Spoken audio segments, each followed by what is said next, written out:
Welcome to your Fantasy Fulfilled, right here on ESPN The Network. I'm your host, Latasha Miles, a.k.a. Joan Madden, the Gridiron Goddess, back with you again this week like the undefeated Minnesota Vikings coming off a bye week. Okay, Tampa's coming off a bye week too, but they're not undefeated. But nonetheless, both of those teams are back, and so am I. Here to discuss your weekly fantasy football tips for week number 7. And I must admit, even though it happened last Monday, I'm still on an adrenaline high from being on a live broadcast of Good Morning Washington discussing my book, When Football Season Turns You Into His Side Chick, the ultimate survival guide for relationships and households during football season. And I entered the Redskins den, and I recapped the Eagles versus Redskins game last Sunday with the anchors and former Redskins defensive back, Fred Smoot. And he said live on the air, and he can't take it back, he said that I was attractive and bring her back. And here's a little bit of the raw footage from that day. And sorry it's some behind the scenes looking for my mom's shaky hand, but she was just so proud. And because we were discussing the Eagles at Redskins game, that footage from that being shown, they don't allow rebroadcasting of that footage, so I don't have an official link. But oh well, you can still hear and see their enthusiasm. He finally looked like a rookie. Like you said, 5 sacks and everything is all over him. He started at the line of scrimmage.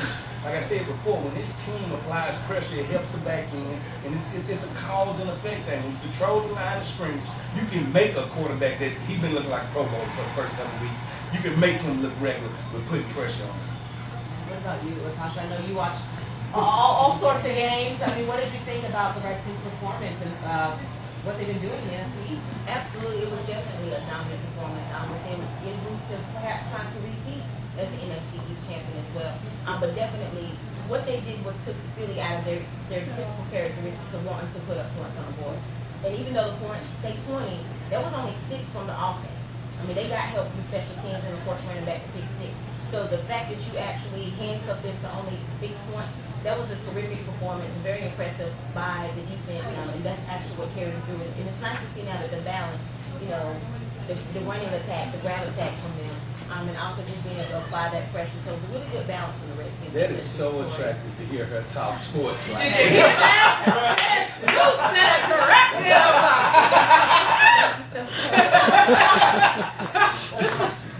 More than the Redskins game today.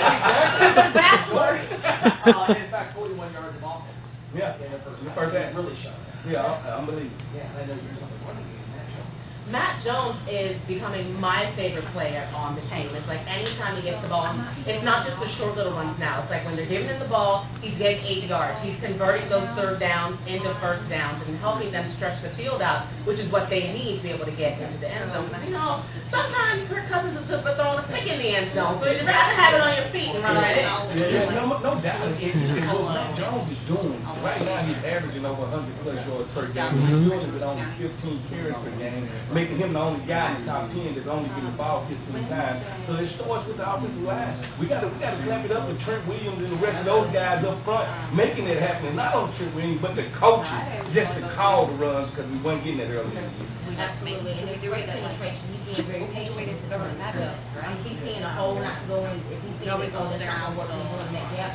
He's actually taking that extra moment and being patient, and instead of actually it being a loss, instead him having that patience to do something else and being able to attack there, having that penetration and stuff, and it's helping get those 8 yards and things like that as well. You would need to have a right? We heard him talk about it again, the balance, more running game. And you got the running game more, so now you've got the great balance. So many weapons that Kirk Cousins had, but now you can't key on the pass.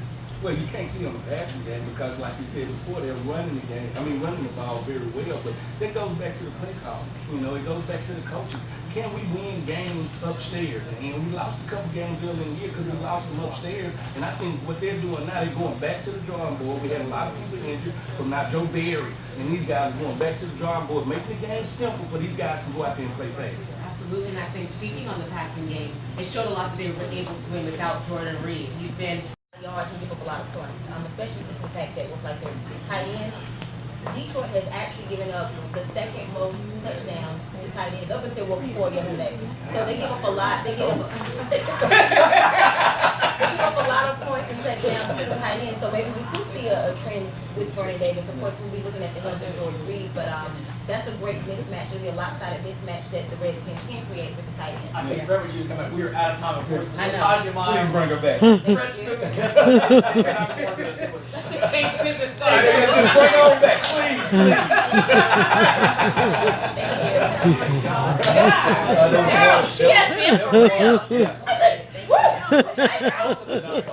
Just let her run. a little bit. You gotta see. But I only know about my team. I don't know anything about Detroit. Oh man, I was low-key on the air trying to maintain professionalism and whatnot, but I couldn't stop grinning. And after the show, I definitely had some Mary Tyler Moore moments outside the building with my mom. I'm just very grateful for those compliments and that energy. And DC, I hope to see you again real soon and take up that invite and bring me, the Chocolate City, back to Chocolate City. No doubt. Now let's get this episode cracking, starting with your automatics. And I begin with Alex Smith versus the Saints. Yes, I know Smith isn't one to really stretch the field and throw deep balls, but this matchup has an approval rating of 100% as the perfect opportunity to be advantageous with the offensive play calling. Look, you're playing against a putrid New Orleans defense with no real superstars. Roman Harper is the main name there, and he's a veteran. They're plagued with injuries, and they give up a league-high 33.5 points per game and the second highest yard total with 420. And they just gave up 38 points to a Panthers team who lost 4 consecutive games.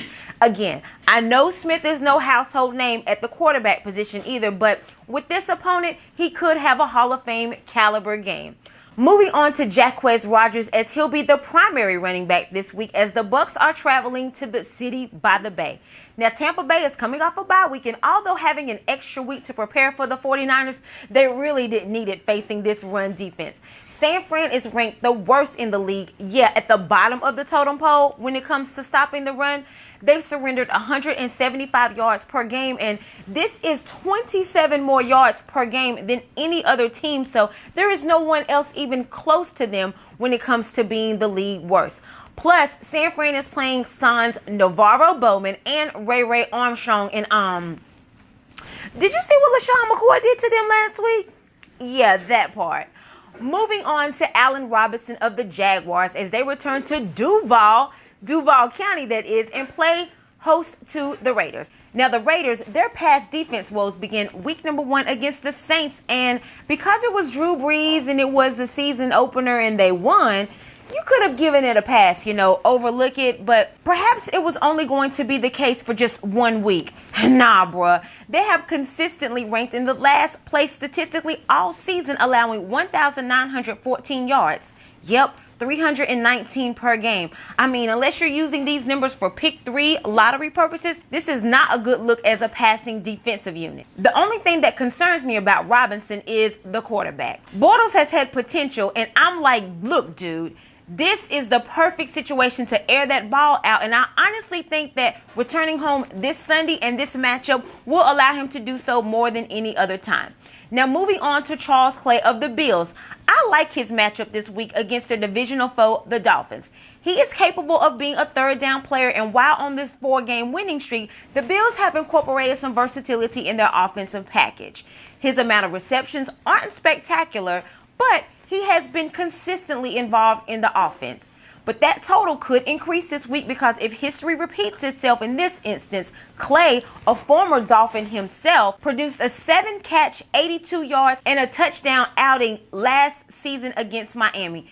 In addition, the Bills will be without my third-place boo, LaShawn McCoy, this week. If you've been watching the episodes, then you know that Dez Bryant is my number 1 boo and Antonio Gates is my second-place boo. But nonetheless, they'll be without my third-place boo, LaShawn McCoy, and there's no Sammy Watkins in the lineup for the Bills, and Rashard Jones, the safety, is out for the Dolphins. So, Tyrod Taylor has to have someone to throw the ball to and push the offense down the field, and Clay fits that mold. See what I did there?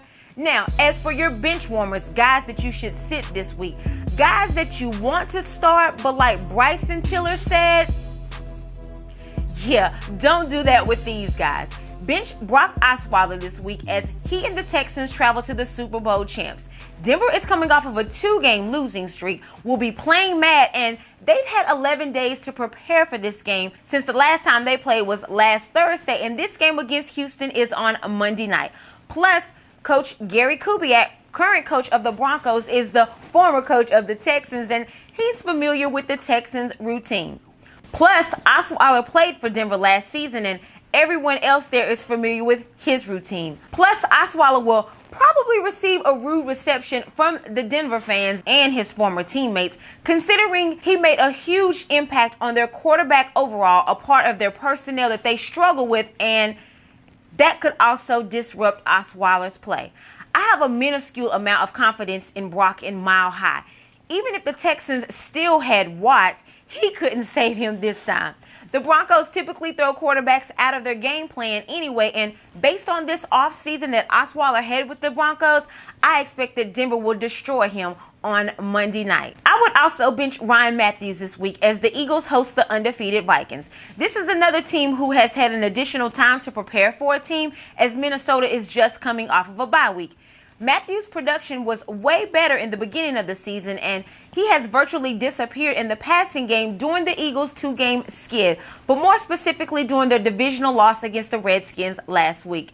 And unfortunately, I expect that trend to continue this week. No running back has produced more than 50 yards on the Vikes. Nope, not one. Not the NFC champions in the Carolina and Panthers game, nor former Eagle DeMarco Murray. I'm talking no one in my Alicia Keys voice. And furthermore, the Vikings have only given up 1 rushing touchdown so far this season, and that happened way back in week 4. Yep, I said 1 touchdown. Un, singular touchdown, not plural, not touchdowns with an S on it, but a touchdown. So sit Matthews down. Yeah, let him touchdown over there on the bench for this week. It's probably best that you also bench Larry Fitzgerald this week. Granted, he's a veteran and he will battle for possession each and every time the ball is thrown in his direction. But he's not a speedy receiver. And even though he can usually take advantage in size because of jump ball and route running situations, that doesn't intimidate the Seattle secondary, ranking 5th in pass defense. Not to mention, quarterback Carson Palmer has missed some time in practice earlier this week dealing with a hamstring issue, and you know how unpredictable those injuries can be. Early indications say that the 14-year veteran should play in the home game Sunday, but still, against this stingy core of defensive backs and other personnel, it probably wouldn't even matter if they had Kurt Warner as their quarterback. Palmer's health should give you more reason to look at Fitzgerald merely as a cautionary tale and send him to your Hall of No Game, as I expect him to be stifled to low productivity this week. Now, on the last episode, I was accurate in my prediction in telling you to start Coby Fleener, as he had a fantastic game a week ago, catching 6 out of 7 passes and a pair of touchdowns. Thank you. I'm here all week. Yeah, check me out. Yeah, I'm here all week. But anyway, he did compete against a friendly Carolina team, and we're very familiar with their defensive woes. For week number 7, I'm telling you to bench Fleener. This week, he'll go from Coby Fleener to Kobe Steak. I'm talking about he's going to get marinated and ate up. First of all, the Saints are traveling to Arrowhead Stadium, and that's always a tough place to play. Ask the Chargers tight ends how it went for them this season when they played against the Chiefs. Yeah, that part. Plus, Fleener's productivity on the road is flat, a huge difference from when he's playing in the Bayou area. Now, I know Drew Brees is orchestrating a high-powered offense, but Kansas City has a masterpiece sauce, some kick and bottling up tight ends, and that's courtesy of safety Eric Berry. See what I did there? Again, if you're thinking about starting these guys, then I'm going to let Bryson Tiller tell you one more time. And now for my favorite part of the show, hey, you need to get up, get out, and get something. Don't let these waiver wire studs pass you by. You need to get out, get up, and get something.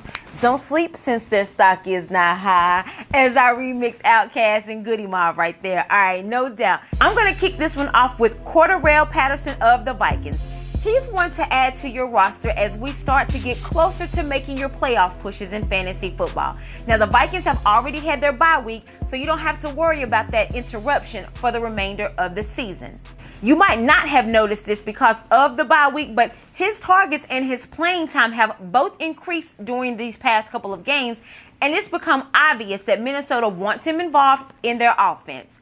In addition, his ceiling is higher with concerns of Stephon Diggs' injuries, as they could prolong and reoccur as well.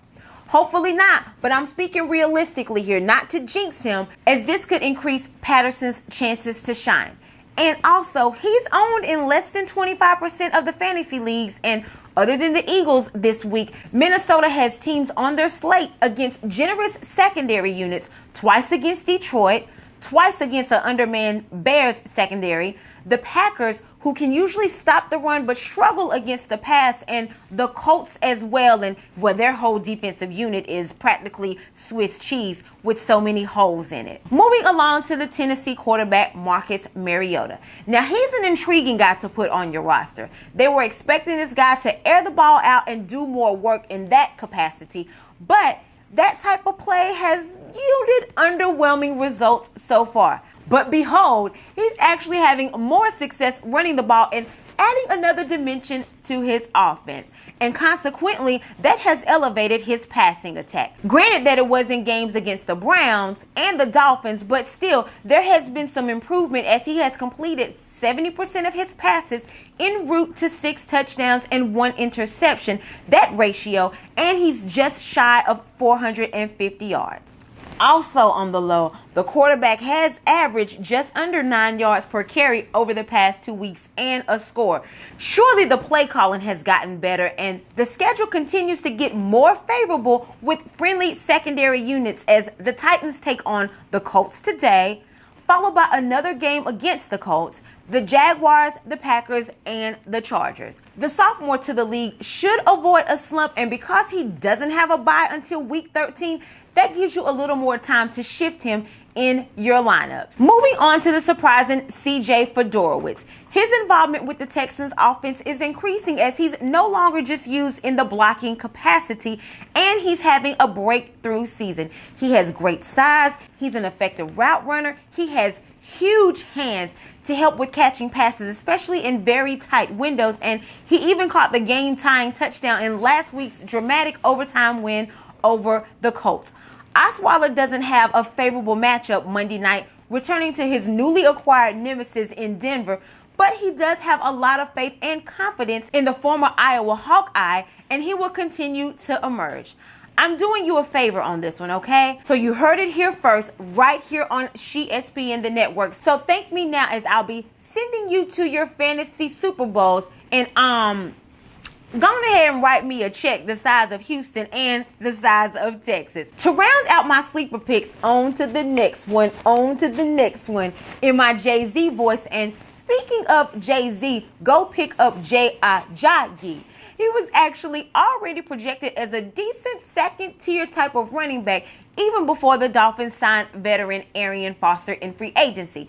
But Miami was on some type of carousel, four-headed running back experiment here under Adam Gase's first year of coaching. Of course, that didn't work, with the traded Foster initially being the plan to be the most effective starter, but he hasn't given much productivity as what he was anticipated to do.